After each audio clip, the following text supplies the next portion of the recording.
Hi! Magandang araw po sa ating lahat. Maupay na adlaw haaton nga tanan. Welcome kayo sa aking YouTube channel, ang Madiskarting Waray. Ngayong araw ay magluluto tayo ng steam.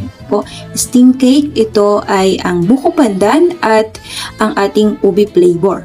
Dito lang natin lulutuin ito sa steamer. Kung sakaling wala kayong oven, dito ay makakapagluto kayo ng masarap na steam cake na alam ko na kayang-kaya nyo pong gawin ito at talagang napakadaling lutuin. Kung nag-aalala na wala kang steamer, pwede pong lutuin ito sa rice cooker. Ngayon ay uumpisahan na natin. Dito ay kakailanganin natin ng all-purpose flour, 4 cups, and then ang ating baking powder. Dito ay naglagay ako ng 8 teaspoon asin, 1/2 teaspoon butter, 1/4 Alaska Iba, 370 ml water, 1 and 1/2 cup. Ngayon ay sasalain natin po ito para maiwasan natin yung pamumuo ng ating baking powder or ang ating all-purpose flour. Once na may buo-buo kasing baking powder, ito ay mapait. Ngayon ay gagamit tayo ng ubi flavoring. Ang ginamit ko dito ay Baker's Spelt. 2 teaspoon ang inilagay ko para mas dark ang kulay. Kung sakaling para sa inyo ay light pa, pwede po kayong mag-add dahil hindi naman po magbabago ang lasa nito. And then pagkatapos natin ilagay, dito naman ay gumamit po ako ng buko pandan flavor. Dito, ang ginamit ko ay McCormick. At dahil wala na akong Baker's Spelt, ang ginamit ko na lang ay McCormick. Huwag mag-alala dahil hindi nagkakalayo ang kanyang lasa.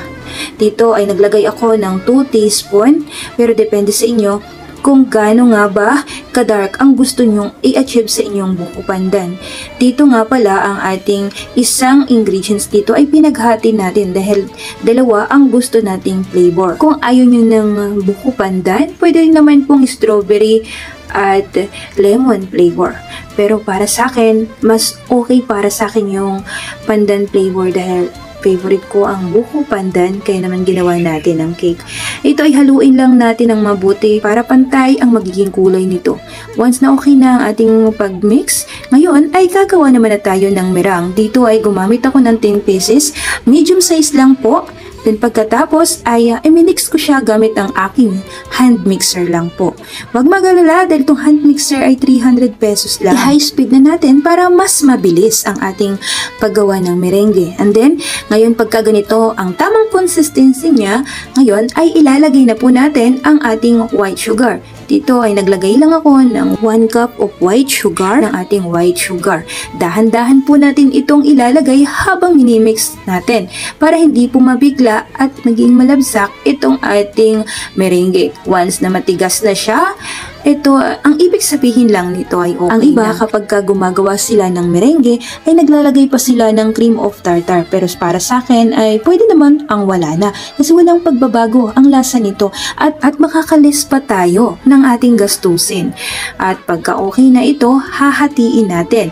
At ilalagay na natin ito sa ating mga flavor. Dito ay inuna ko ang ating ubi flavor. Sa paghahalo nito ay dahan-dahan lang, cut and fold lang ang gagawin natin. Hindi po pwede na bibiglain ang ating paghalo nito dahil magiging tubig at kapag maluto na ito ay titigas na parang bato. Hindi siya magiging perfect. Kaya dito din kapag magluluto kayo ng ganito na mayroong merang, talagang mahirap at hindi po ito ganun kadali. Dito makikita nyo sa video na napakadali lang tingnan. Pero ang totoo ay mahirap po ito. Pero nasa sa inyo yon, practicein nyo po yon. Basta ang tips lang nito ay cut and fold lang ang paghalo at hindi po ito i-overmix natin. Once kasi na maging overmix ito, dito ay magiging problema nyo pagka maluto na. At mayroon kadalasan na iba na unang sumok pa lang nila ay palpak sila, hindi na ulit sila magta-try dahil nga nawala na sila ng pag-asa at parang na-frustrate na sila sa unang luto nila ay hindi na perfect. Pero hindi po dapat dahil ang unang subok natin ay hindi pa natin mape-perfect yan. Pangalawa, pangatlo, yan malalaman na natin kung saan nga ba tayo nagkamali. Kaya dapat kapag ikaw ay nagluluto nito, tiyaga po at talagang kailangan po ng budget. Pagka okay na, dito ay gagamit tayo ng butter. Ilalagay po natin ito sa ating mga baking pan kung saan nyo po lulutuin. And then maglalagay tayo ng all-purpose para hindi dumikit. Ngayon Ngayon ay ilalagay na natin dito ang ating ube. And then, dito naman sa kabila ay maglalagay na tayo ng ating buko pandan. At para hindi na kayo gumamit pa ng kung ano-ano, suggest sa inyo na okay na lang na maglagay lang kayo ng butter at ang ating all-purpose para hindi po dumikit sa ating mga lyanera o lagayan. Pagkatapos niyan, kapag ilalagay nyo na sa inyong mga steamer, kailangan ay aalug-alugin nyo po dahil sa ibabaw nun magbabubbles. Kailangan matanggal po yun dahil pagka maluto, magkakaroon siya ng bula-bula sa ibabaw, pangit tingnan. And then isasalang na po natin ito once na kumulo na ang inyong tubig at saka nyo lang po isasalang ang inyong cake.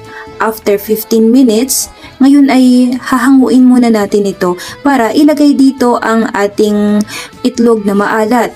Siyempre, optional lang to kung maglalagay kayo. Itlog na maalat at ang ating Eden cheese.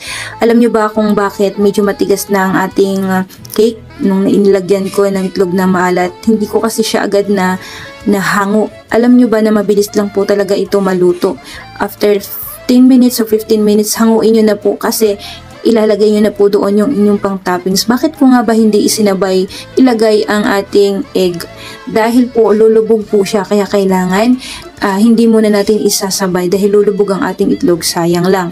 Itong ating technique dito, pagkatapos na natin malagyan ng ating toppings, tsaka na po ulit natin isalang after 15 minutes ulit dahil nga po 30 minutes ang kanyang pagluto nito. Uulitin ko ang tips ko dito, ang inyong apoy ay hindi po dapat malakas. Dapat ay katamtaman lang dahil kapag mabigla ang pagluto nito, ito ay magiging basa sa ibabaw at magkakaroon ng tubig. Kailangan alalay lang po natin. Ito ay nakagawa tayo ng 4 na cake. Doon sa 4 cups of all-purpose flour ay nakagawa tayo ng 4 na cake. Alam nyo ba na napakarami na nating nagawa? Dito ay pwede na po natin to ibenta. Lagyan nyo lang po yan ng dahon ng saging at ibenta nyo, ilagay nyo sa bilao. Mas okay. Kung sakali na gusto nyo po na sa bilaon nyo na lang lutuin, ay pwede naman po. Dito sa aking YouTube channel ay makikita nyo kung paano nga ba ako magluto ng puto cake. May merang din po yun. At ganito din po ang procedure. Kaya kung gusto nyong hanapin yon, nasa YouTube channel ko lang po yun.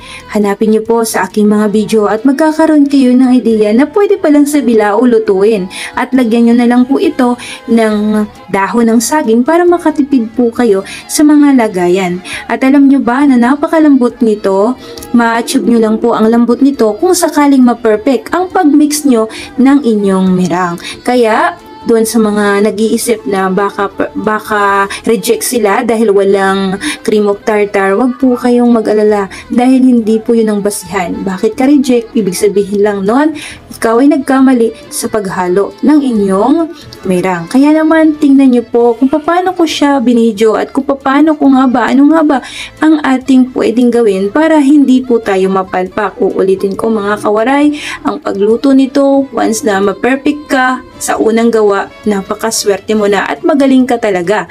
Pero kung sakaling ikaw naman ay first time magluto at hindi mo nakuha, huwag kang mag-alala. Sa susunod, pwede na po itong ma-perfect dahil malalaman mo kung saan ka nga ba nagkamali. Mag-try lang ng mag-try hanggat maging perfect yan. Huwag kang susuko dahil kapag sumuko ka, ikaw ay hindi matututong magluto ng napakasarap na cake at pwede mo na po itong ipang business. At thank you po sa lahat ng mga nanonood dito sa aking YouTube channel. Kung gusto nyo pong hiramin ang aking mga picture, hanapin nyo po ang Hasmin Kabigkis at yun po ay ang ating Facebook. Kaya naman, puntahan nyo po at kung gusto nyo po akong i-follow nyo po ako. Thank you po sa inyong lahat sa panunood nyo. Kung nagustuhan nyo po itong aking video, please subscribe my YouTube channel mga kawaray para updated ka sa lahat ng aking mga ipopost dito. At nga pala, isa-shoutout natin si Ma'am Jenna Even. Malaki po bang cups ang ginamit mo? Ayan, shoutout sa iyo ma'am. Salamat sa pagtatanong mo at sasagutin po natin yan. Dito naman ay isa-shoutout natin si Madili Daliman Maya. Sarap naman yan girl, si Nanay Amo ito ng Maligaya to, Mambugan, Antipolo City.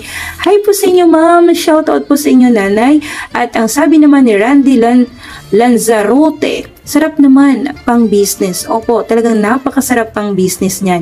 Ginalyn Bahar. Sorry po ma'am, pwede po ba sa bilaon na plastic? Wag po natin nalutuin sa bilaon na plastic dahil didikit po ang lasa ng plastic. Ang sabi naman ni Gina Evan, ito talaga ang gusto kong gawin. Salamat sa tips. Thank you din po sa panunod nyo at sana ay mai-apply nyo po yan sa inyo at maging perfect ang pagluluto nyo. Thank you and God bless po sa ating lahat mga kawaray!